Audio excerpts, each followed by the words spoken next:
Hello friends, this is Himanshu and welcome to high speed Guru. देखिए यहाँ पर आज बात करेंगे आपका जो पेपर है चाइल्डहुड एंड ग्रोइंग अप, इसका एकदम निचोड़ लेकर आए। यहाँ पर वन लाइनर केवल हम यहाँ पर क्वेश्चन लेकर आए, वन लाइनर एक एक लाइन में हम आपका जो है पूरा सिलेबस यहाँ पर आज खत्म करने वाले हैं। बहुत ही अच्छे अच्छे क्वेश्चन हैं और यहाँ से आपके पेपर में जो है बहुत सारे क्वेश्चन फंसने वाले हैं। ठीक है, तो बने रहिएगा वीडियो के एंड तक और अगर वीडियो अच्छा लगे तो लाइक और शेयर करना ना भूलें। तो चलिए, यहाँ पर हम कोई भी फालतू का एक भी क्वेश्चन नहीं लाए हैं, ओनली इंपॉर्टेंट है और जल्दी से इसे खत्म करेंगे। यहाँ पर आपके क्या क्या है चलिए देख लेते हैं। देखिए यहाँ पर सबसे पहले तो हमने मनोवैज्ञानिक के कथन लिए हैं, देखिएगा मनोवैज्ञानिक के कथन लिए हैं और आगे देखते हैं। देखिए यहाँ पर हम शैशवावस्था, बाल्यावस्था और इनमें जो मनोवैज्ञानिक ने परिभाषाएं दी हैं उन परिभाषाओं को यहाँ पर लिया गया है।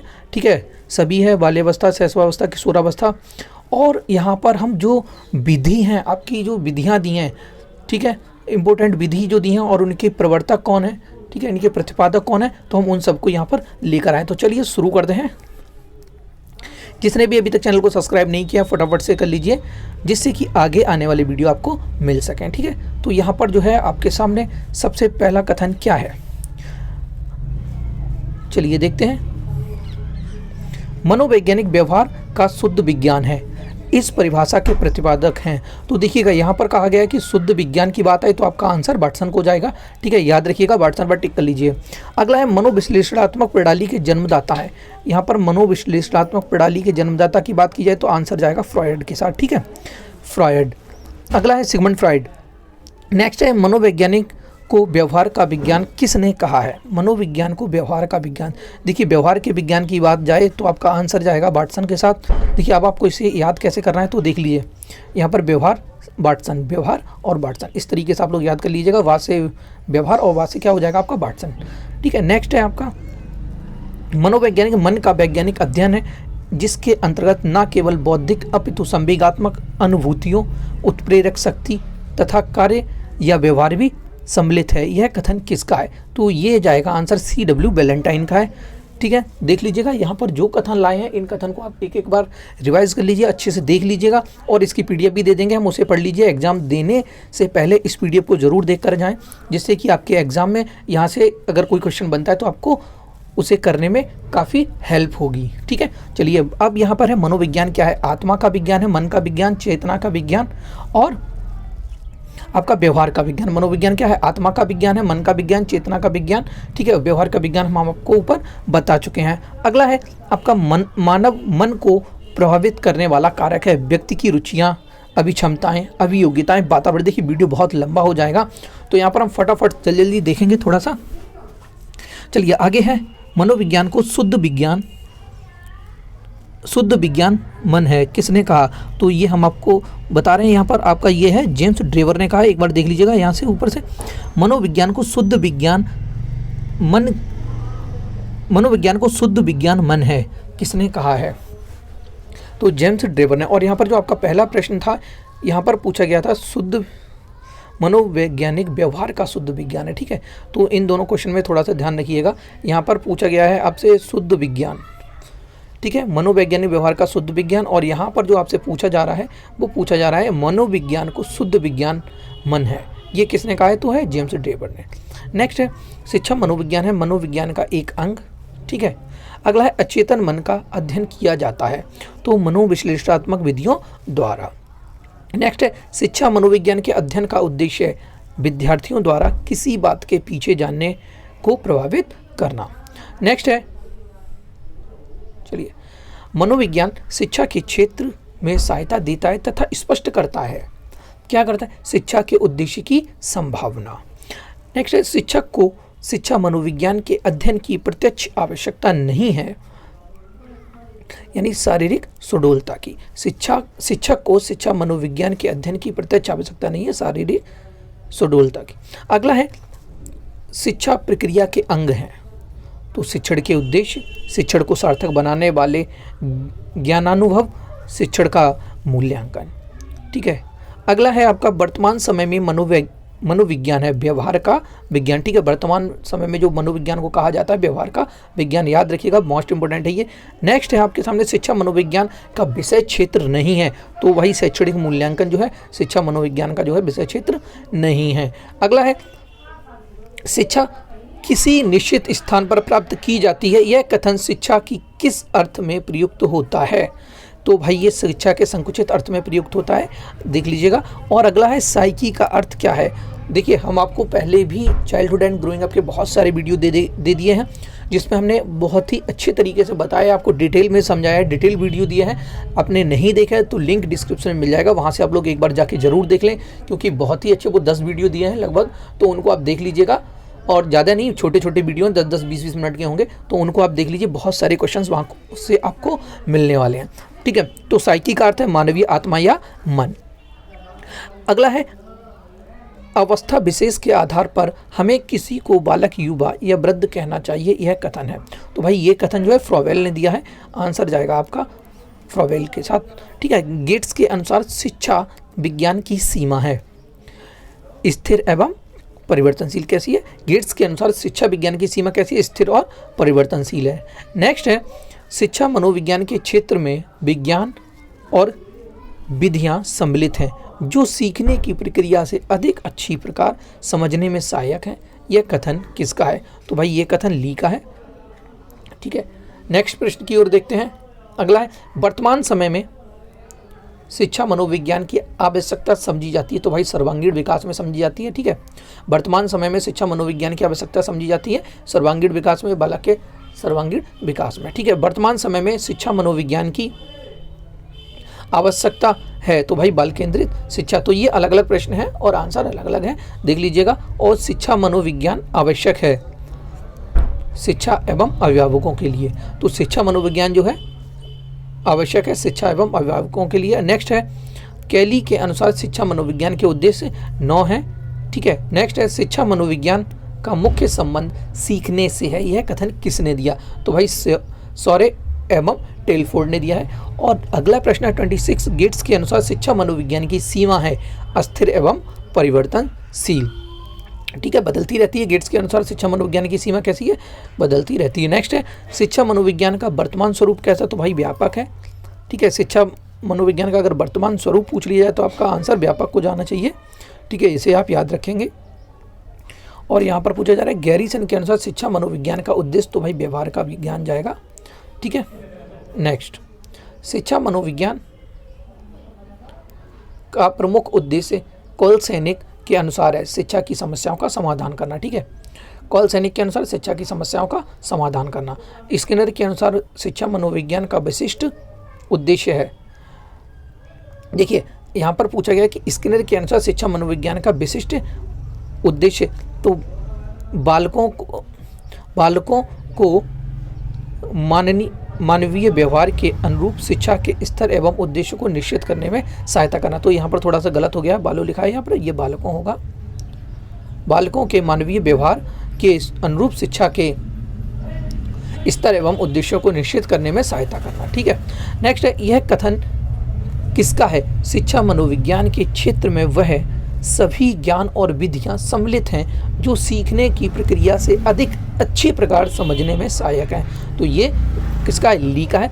और नेक्स्ट है आपका अमेरिका में प्रकाशित प्रिंसिपल ऑफ साइकोलॉजी के लेखक भाई विलियम जेम्स हैं, ठीक है, मोस्ट इंपोर्टेंट है ये और बहुत बार पूछा गया है। तो चलिए अब हम यहाँ पर देखेंगे बाल विकास की अवस्थाओं की परिभाषाओं को, जो ये परिभाषाएं लेकर आए हैं। वैसे हमने शैशवावस्था, बाल्यावस्था, किशोर अवस्था, इन सभी अवस्थाओं को अलग अलग से वीडियो दिए हैं, एक एक करके दिए हैं, यानी शैशवावस्था का अलग वीडियो है, बाल्यावस्था का अलग है, तो और उसका PDF भी दिया। आप लोगों ने नहीं देखे हैं तो उन वीडियो को ज़रूर देख लीजिएगा, वहाँ से आप लोगों के समझ में आ जाएगा।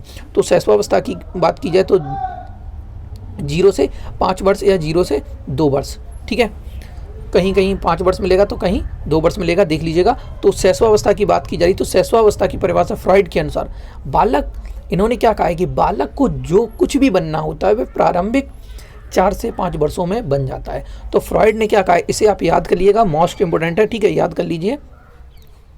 फ्रॉइड ने क्या कहा कि बालक को अगर कुछ भी बनना हो तो वह क्या प्रारंभिक शुरुआत के 4 से 5 वर्षों में वह बन जाता है, ठीक है। वैलेंटाइन क्या कहते हैं कि शैशवावस्था जो है इसे सीखने का आदर्श काल। अब ये प्रश्न जो है आपका बहुत तरीके से पूछा गया है एग्जाम में, ऐसे भी पूछा जा सकता है कि आदर्श काल, सीखने का आदर्श काल किसे कहा गया है? तो भाई शैशवावस्था को कहा गया है, ठीक है, पहला ये बनता है। दूसरा कि सीखने का आदर्श काल शैशवावस्था को किसने कहा है? तो भाई वैलेंटाइन ने कहा है। ठीक है, और यहां पर पूछा जा रहा है कि वैलेंटाइन के अनुसार शैशवावस्था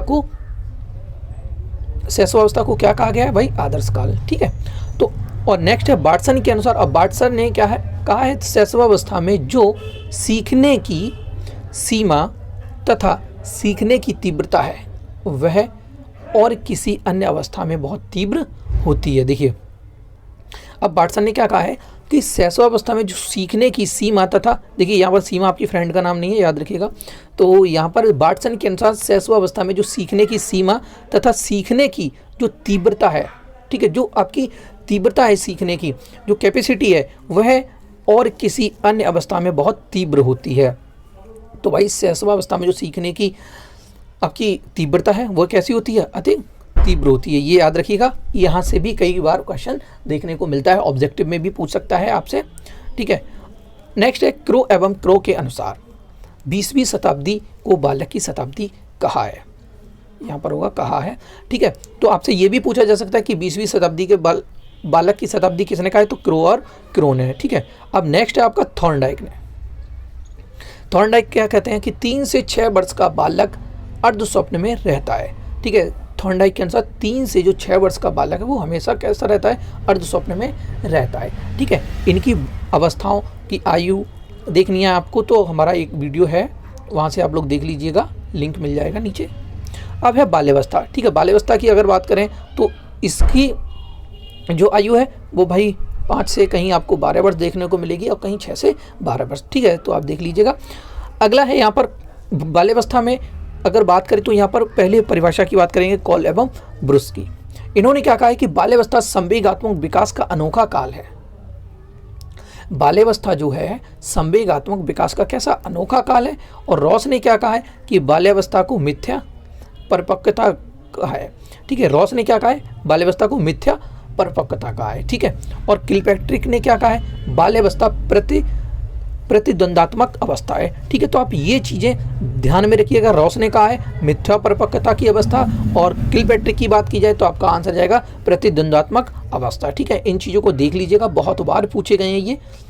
ठीक है, नेक्स्ट है आपका फ्रॉइड के अनुसार। फ्रॉइड क्या कहते हैं कि बाल्यावस्था जीवन निर्माण का काल है। ठीक है, जीवन निर्माण, बाल्यावस्था को जीवन के निर्माण का काल किसने कहा है? तो फ्रॉइड ने कहा है।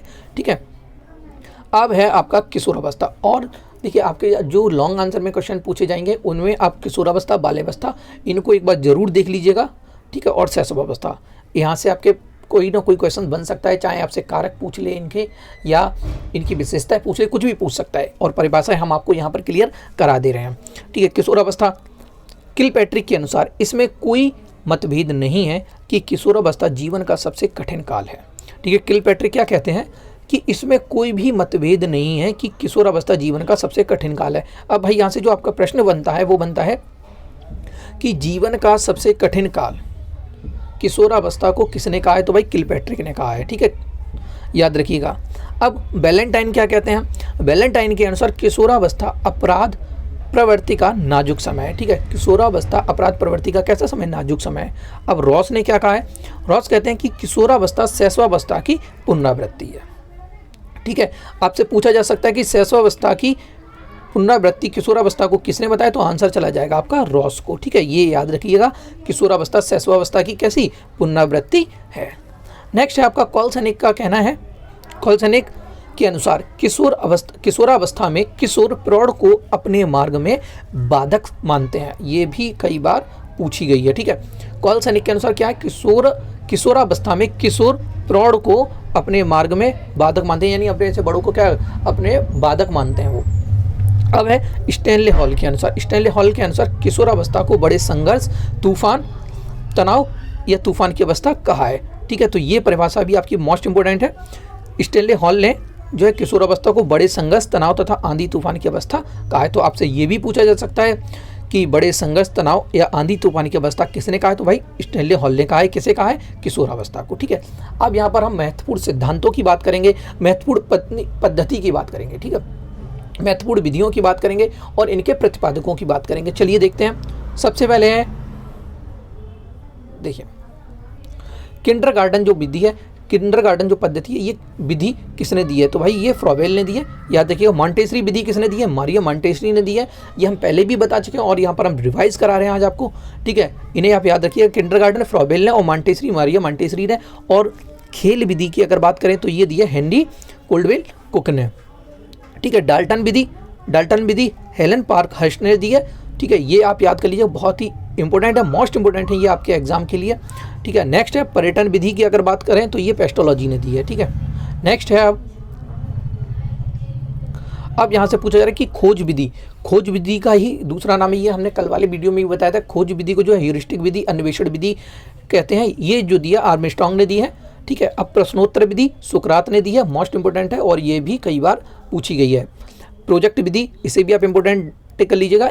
प्रोजेक्ट विधि जो दी है ये हेनरी किलपैट्रिक ने दी है, ठीक है। वैज्ञानिक विधि अगर आपसे पूछी जाती है तो वैज्ञानिक विधि गुडवार स्केट्स ने दी है। और समस्या समाधान विधि ये इंपॉर्टेंट है, आपकी सुकरात ने दी है। समस्या समाधान विधि देख लीजिएगा, समस्या समाधान सुकरात ने दी है, ठीक है। दोनों में ऐसा आ रहा है तो आप लोग इस तरीके से भी याद कर सकते हैं।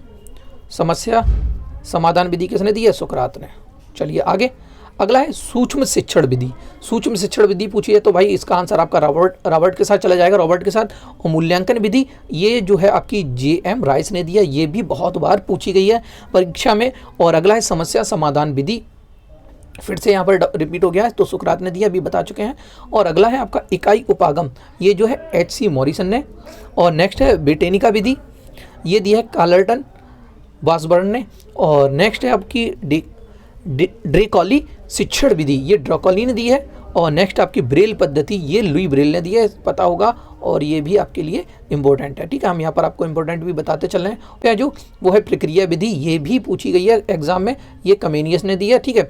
और बेसिक शिक्षा पद्धति की अगर बात की जाए तो आपकी ये महात्मा गांधी के साथ इसका आंसर चला जाएगा, ठीक है। और नेक्स्ट है आपका समाज मिति विधि, ये किसने दी है, तो भाई ये एल मोरेनो ने दी है, ठीक है। एल मोरेनो समाज मिति विधि, ठीक है। आगमन विधि पूछी जाती है तो अरस्तू ने दी है। और निगमन विधि पूछी जाती है तो ये इसका आंसर आपका जाएगा अरस्तू को ही जाएगा, ठीक है।